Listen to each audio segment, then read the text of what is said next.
त्याच्यात आपण नाक खुपसायचं काय कारण आहे? पण यातून मुंबईतलं राजकारण बदलण्याची नाही, तुम्हाला काय अडचण काय आहे? तुम्हाला काय त्रास होणार आहे? आज दोन्ही ठाकरे एकत्र येण्याच्या दृष्टीनं काही चर्चा झाल्या. काही दोघांनी या प्रस्तावाला काही अटी शर्तींवर कबुली असल्याचं जाहीर ठीक आहे ना. केलं. मला एक कळत नाही पत्रकार मित्रांनो, ते एका कुटुंबातले आहेत, एका परिवारातले आहेत. त्यांनी त्यांच्या संदर्भात काय करावं हा त्यांचा अंतर्गत प्रश्न आहे. त्याच्यात आपण नाक खुपसायचं काय कारण आहे? पण यातून मुंबईतलं राजकारण बदलण्याची नाही, तुम्हाला काय अडचण काय आहे? तुम्हाला काय त्रास होणार आहे? महाविकास आघाडीला त्रास होऊ एक शकणार नाही. या का मी आपल्याला सगळ्यांना सांगतो, प्रत्येकाला वेगवेगळ्या निर्णय घेण्याचा पूर्णपणे अधिकार आहे.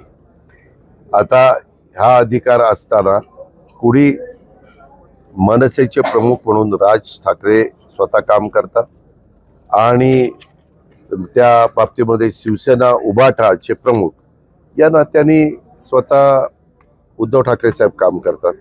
त्याच्यावर त्यांनी त्यांच्या दोन पक्षाच्या संदर्भामध्ये काय भूमिका घ्यावी हा 100% त्यांचा तो अंतर्गत प्रश्न आहे.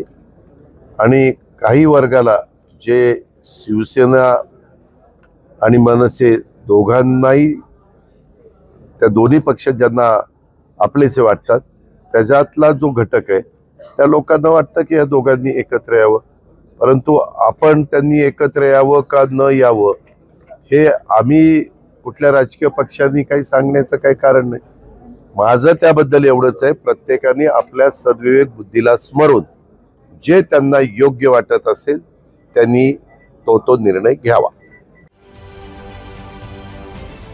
महाराष्ट्रातील सर्व बातम्यांचे विश्वासार्ह व्यासपीठ,